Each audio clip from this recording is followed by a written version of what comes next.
One thing that people have always told me is how calm I seem. I used to take it as a compliment, but in reality, I don't think I was that calm. I'm sure I was not that calm. I was more like a duck on a lake, calm on the surface, but underneath, I was like paddling like crazy just to stay afloat. And I think a lot of high achieving women live in this high functioning way without even realizing how exhausting it becomes with time. Because saying I'm fine all the time becomes automatic. It becomes a thing that buys us time. Time to hold it together, time to keep on performing, time to keep on pushing just a little bit more, just a little longer. And eventually you stop asking yourself if you okay at all. You just function like this on a daily basis for decades and decades and decades. A lot of high achieving women are so good at staying composed all the time that even people closest to them don't even realize how loud and uncomfortable that inner pressure has become. Welcome to Conscious Matters. I'm Melissa, inner critic specialist for high achievers. On this channel, we talk about mindset and mindfulness. What I started noticing over time in high achieving women is that we don't struggle with being functional. We are capable, we do things, we accomplish, we achieve on a constant basis. But the struggle is the internal noise, the constant anxiety, the debilitating perfectionism, the overwhelm, the burnout, the self-doubt, the people-pleasing, and even imposter syndrome, depending on the day.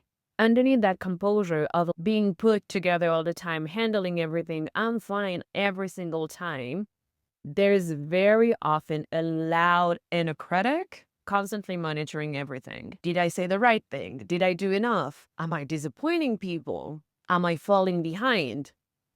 Always like this need to improve, to prove, and to keep on performing at the highest level. It can show up differently, such as replaying conversations. What was said? What should have been said? What will be said the next time? Debating with our own selves on a constant basis, and also internally with the other person who probably already moved on. It can also show up as that pressure to stay composed, thinking that if I don't stay composed, they might think I'm X. I will be judged, I will be criticized, I will not be respected, I will not be taken seriously, and also super afraid to show the less performing aspects of ourselves that we tend to call professional. It can also show up as never being able to shut off mentally, to have this overactive mind, no matter the context, no matter the environment, but always having a very overactive mind. We have to show up as competent even on the first try, because when we are extra prepared, we tend to perform better, with big air quotes. But also it helps us be liked better and soothe our chronic anxiety in an incredible way, because we have that loud inner critic saying that if we're not extra prepared, we might get found out. We might be seen as not perfect, not as competent as we tend to show up as. But that loud inner critic can also make us have this sense of feeling overly responsible for things that are not even our own responsibility.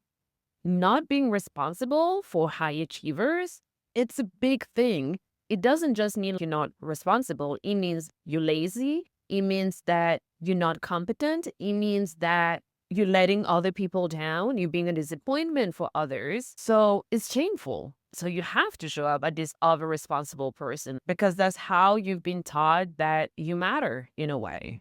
So feeling responsible for everything gives us a sense of purpose, usefulness, and all of this may be replaying conversation, overactive mind, feeling responsible, so on and so forth, everything that I stated before.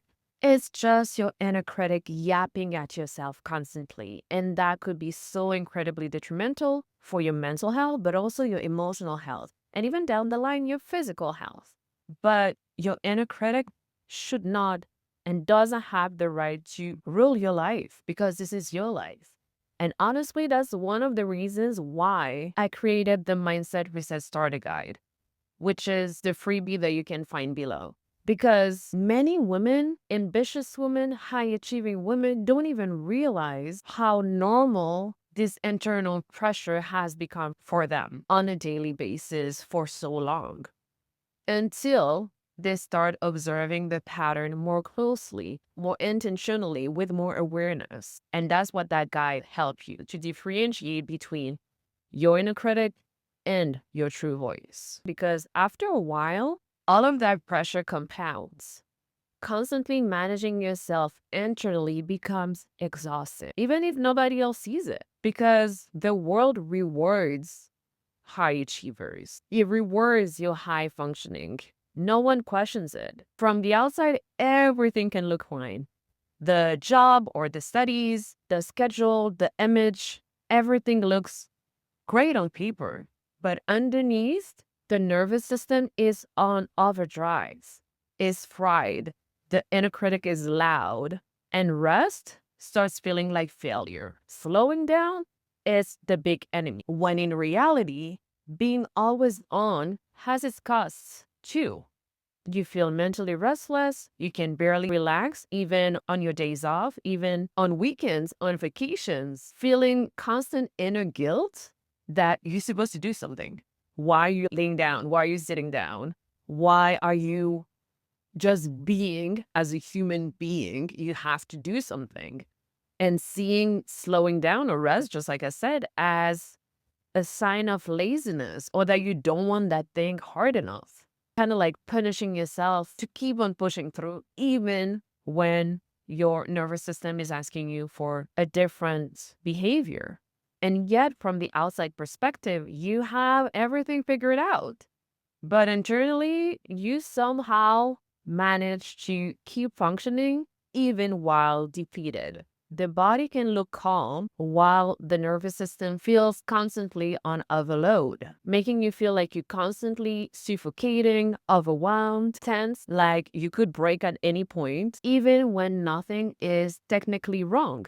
Because you're still performing, but you know that within something is not right. That is exactly how I used to function, telling myself I'm tired, I'm exhausted, but still pushing through, thinking that I can't stop. If I stop, I will lose everything. If I stop, I will be considered. You can think about all of the negative things that you can think about that pops up in your head. Like, I will be considered lazy. I will be considered not as smart. I would not be considered as reliable, as strong, as resilient, when it has nothing to do with that. But I would tell myself I have to keep going. I cannot stop until I burn myself out. Not once, not twice, but 3 times. Until I learn to operate differently while still achieving everything I needed to do. Because in the past, I started fusing my identity, who I am at my core, with what I was doing. My studies, my job, then my career, everything was fused together. When in reality, I am not what I do, and you are not what you do either. You put it on something external. You put it on how your work, your presence will be received by others. When in reality, your worth, your value, everything that you are and you were meant into this world to just be, has nothing to do with that. Your qualities as a human has nothing to do with how well you did at your presentation, or how many diplomas you have, or how much money you have in your bank account. That doesn't make you a good or a bad person. That doesn't make you a superior or an inferior person. And my first burnout was because I failed at something that I really wanted to do for so long that I felt like my whole identity crumbled. I felt like everything that I said I would be was not happening. So then I was worthless. When in reality, it was just the one obstacle in my journey to help me dive deeper into all of the other parts of myself, to then find my true journey, my true purpose. But if I didn't go through that, I wouldn't have being here today talking about mindset and talking about mindfulness and so on and so forth. But at the time, I was like, I'm worthless. Like, what I'm going to do with my life now? This is not worth it. And people will think less of me. And I really convinced myself that and went into my own deep rabbit hole because I thought my identity was lost in a way. What makes this pattern exhausting is that the nervous system starts associating identity, being, with doing, but also rest and slowing down with danger. Slowing down no longer feels like it's peaceful. It feels like it's irresponsible. It's crazy to do that. It's unproductive. It's lazy, like you falling behind. And why burning out 3 times? Because 1 time should be enough. Because anyone who's been through burnout knows that it's so hard to get back into your own energy again. So why 3 times for me? Not because I was not smart or aware enough, but because this pattern of always performing, always functioning, it's so hard to shift when it's been how you've been living your life for so long. Is that you're so used to functioning this way? And also, it works. It works in terms of achievements. It works in terms of accolades from others. It works in terms of achieving so much in your life that you don't even realize that it became your identity. To be the calm one, the capable one, the responsible one, the strong one. That external composure became our self-protection internally. To not show our weaknesses, vulnerability, humanness, to not get judged harshly. Because if we appear calm, if we appear composed, competent, and collected at all times, then nobody can see the cracks underneath. And that gives a sense of not only protection, but also power in itself, like a sense of control. Not power as I feel very secure and my baseline is like very strong, but more from the lens of if I control that, I can kind of know what enters in my life. But control on a constant basis is exhausting. We end up choosing unconsciously survival mode, disguised as functioning instead of just living. And the hardest part is that because this pattern often leads to achievement, productivity, and external validation, after a while, you don't even realize that you are performing. You don't realize that it became second nature and so automatic for you. It just starts feeling like who you are. This is just who you are. And with our fast-paced lives, we rarely stop to question it until the body forces us to. Through chronic anxiety, through exhaustion, through this constant tension, we've learned to normalize. We never stop until functioning stops feeling sustainable. Because at some point, your nervous system can not longer carry what the mind keeps on trying to override.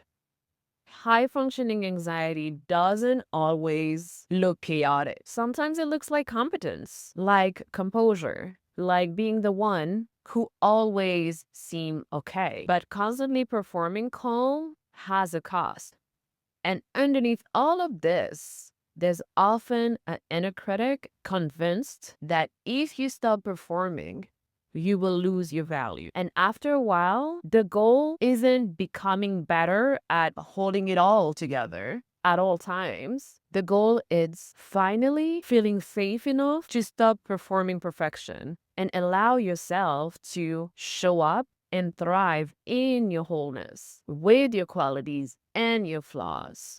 And if you've been recognizing yourself in this pattern, I created a free resource called the Mindset Reset Starter Guide to help you start observing how this internal pressure and the inner critic operate beneath the surface. So you can start recognizing these patterns in real time. You'll find the link below. In the next video, we'll explore the exhausting relationship between achievement and self-worth. Because for many high-achieving women, the pressure never really ends. The standard just keeps on moving and raising. Stay tuned. As always, stay true, keep showing up for yourself, and let your soul lead the way.